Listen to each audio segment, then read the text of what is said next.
प्रसंग आता है कि श्री तिरुपति बालाजी विराजमान कैसे हुए। तो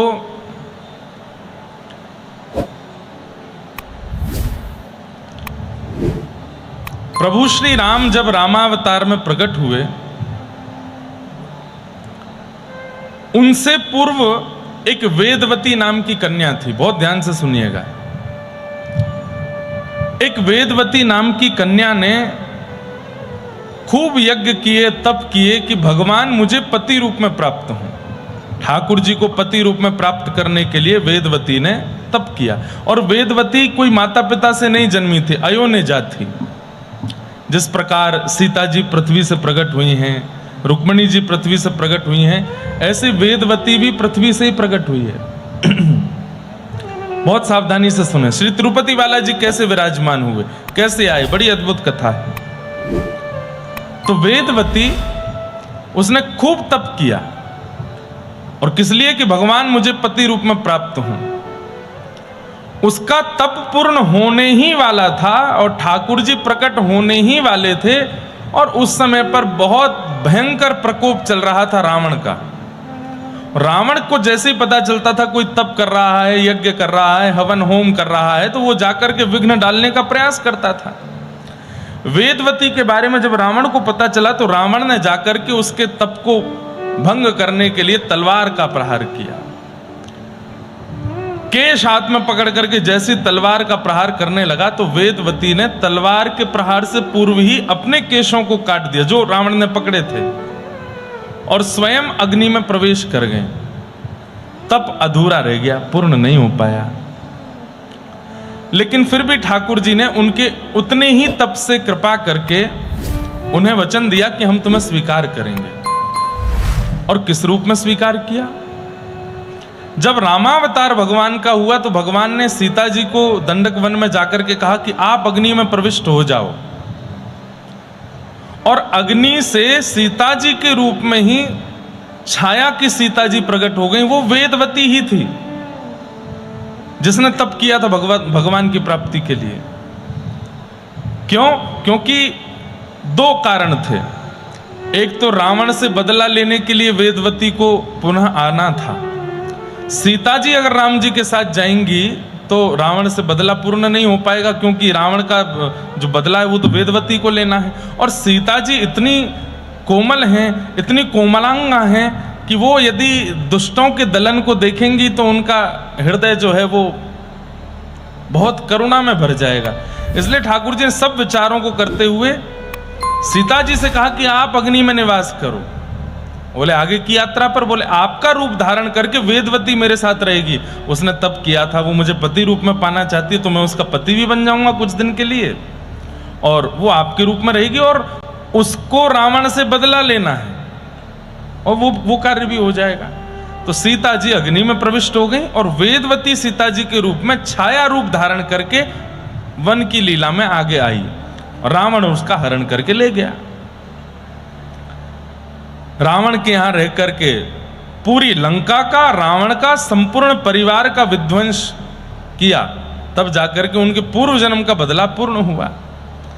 राम जी वेदवती को लेकर के वापस अयोध्या आ गए। वेदवती सीता हैं, वो सीता जी के रूप में ही, लेकिन अयोध्या आकर के राम जी मंच पर विराजते हैं, सिंहासन पर विराजते हैं, संग में प्रसाद पाते हैं, लेकिन वेदवती की ओर ज्यादा निहारते नहीं। क्यों?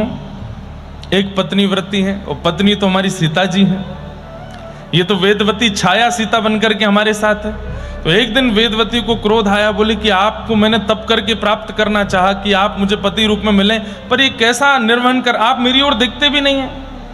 बोले देवी मैं मर्यादा पुरुषोत्तम राम हूं, एक पत्नी व्रती हूं, और मेरी पत्नी पावक में है, अग्नि में निवास कर रही है। आप तो वेदवती हैं, मेरी पत्नी के रूप में आई हो। तब वेदवती ने कहा तो फिर मैं पुनः प्रस्थान कर रही हूं, और मैं सबको ये बात बता दूंगी कि आपके यहां न्याय नहीं होता, कितना भी तप करो, कुछ भी करो, आप प्राप्त नहीं होते। तब ठाकुर जी बोले नहीं नहीं नहीं, ऐसा नहीं करो। बोले क्या होगा फिर? मेरे भजन का तप का फल मुझे कैसे मिलेगा? तब भगवान बोले हम तुम्हें वचन देते हैं कालांतर में तुम आकाश राज की बेटी पद्मावती बनकर के आओगी और हम वेंकटाधिपति श्री तिरुनारायण भगवान के रूप में प्रकट होंगे और तुम्हारे साथ विवाह करेंगे, विवाह करके तुम्हारे साथ निवास करेंगे। इसलिए अब तुम एक जन्म और लो, आकाश राज की पुत्री पद्मावती बनकर के आओ। आकाश राज की पुत्री पद्मावती के रूप में प्रकट हुई। बचपन से ही ठाकुर जी की लीला कथा श्रवण करके भगवान को पति रूप में मान लिया। अपने पिताजी से कहा कि मैं विवाह करूंगी तो केवल और केवल इन्हीं से करूंगी, नारायण से करूंगी, इनके अलावा किसी और से मेरा संयोग नहीं होगा। इनके पिता ने कहा, गैया चराने वाला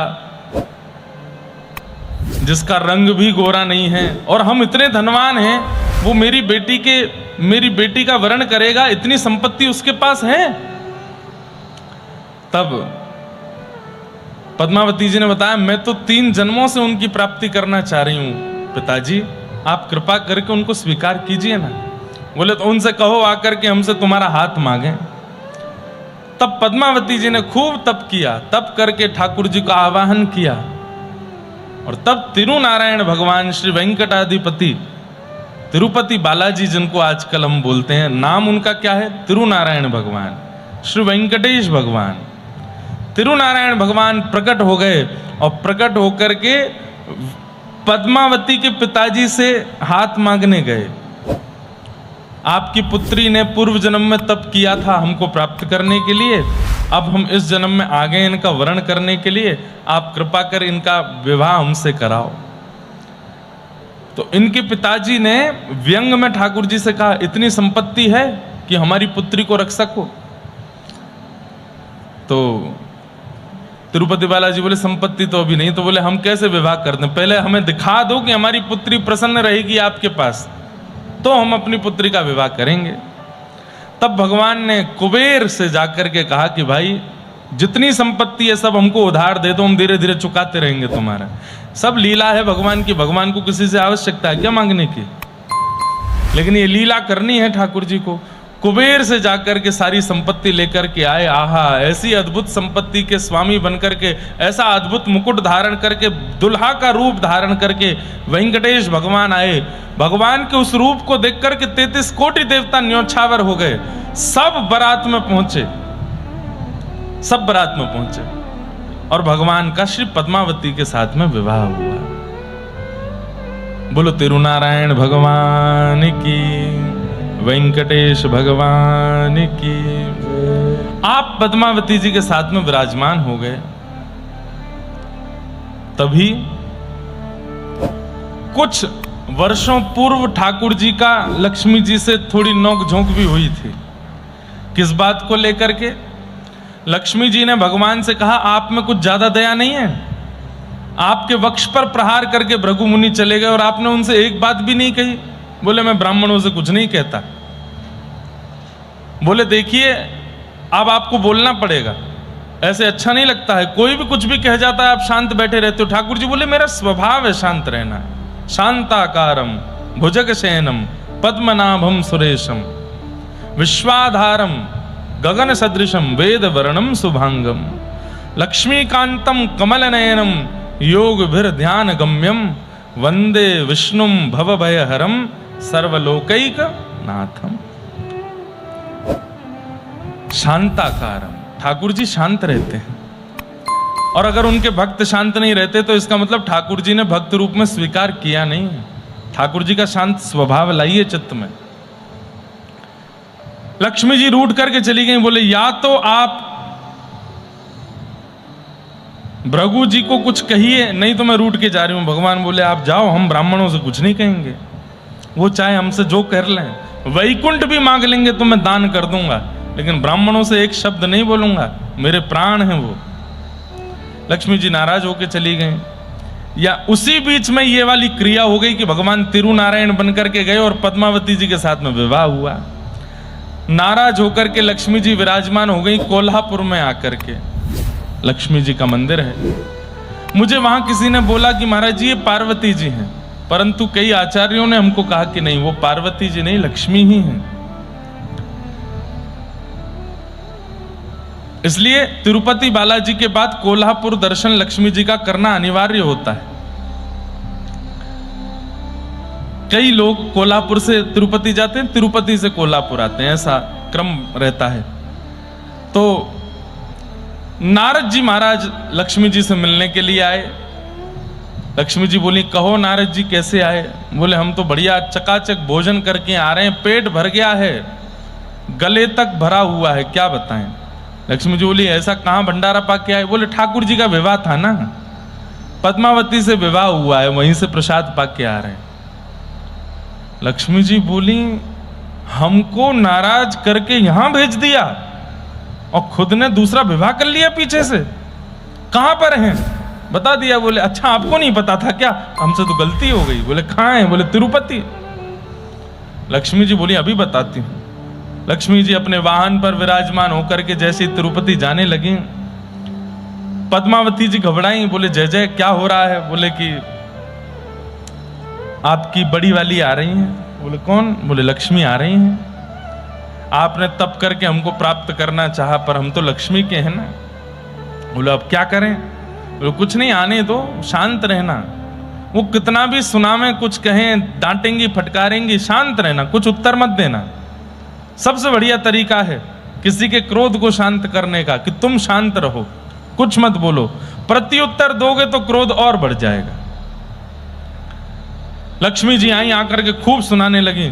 बोले, एक हृदय में दो कैसे रह सकते हैं? जब हम थीं तो फिर इनकी आवश्यकता क्यों? ठाकुर जी बोले, अब मैं आपको कैसे समझाऊं? इन्होंने तप किया था, तप करके हमको पति रूप में मांगा। यही जब आप सीता बनकर के आई थी तो यही आपकी छाया बनकर के हमारे साथ रावण से युद्ध करने गई थी। लक्ष्मी जी बोली, हमको ये सब बातें समझ नहीं आती हैं, ये सब आपका षड्यंत्र था। मुझे जबरदस्ती नाराज कर दिया ताकि मैं आपसे दूर चली जाऊं और आप यहां विवाह कर लो। आपने छल किया। ठाकुर जी बोले, मैं छल नहीं करता। तो बोले, एक साथ दोनों को कैसे निवास दोगे?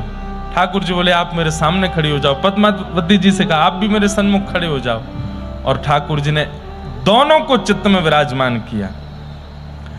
तो तिरुपति बालाजी के दाहिने वक्ष पर लक्ष्मी जी विराजमान हैं और श्री तिरुपति बालाजी के वाम वक्ष पर श्री पद्मावती देवी विराजमान है। दोनों को अपने हृदय में विराजमान करके ठाकुर जी तिरुनारायण बन करके वहां निवास कर रहे हैं।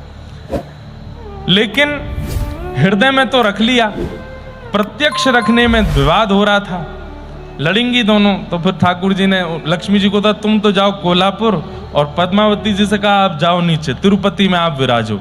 तिरुमला में अकेले ठाकुर जी विराजते हैं और जो लोग वहां दर्शन करने जाते हैं उनका खूब मंगलमय होता है। स्कंद पुराण में ऐसा लिखा है कि त्रेता में राम जी को देखने से जो फल त्रेता के लोगों को प्राप्त हुआ, कलयुग में वही फल तिरुनारायण भगवान का दर्शन करने से प्राप्त होता है, तिरुपति बालाजी का दर्शन करने से प्राप्त होता है। तो कथा थोड़ी सी आगे पीछे जैसी है, लेकिन इसको ध्यानपूर्वक चिंतन करोगे तो समझ आ जाएगी।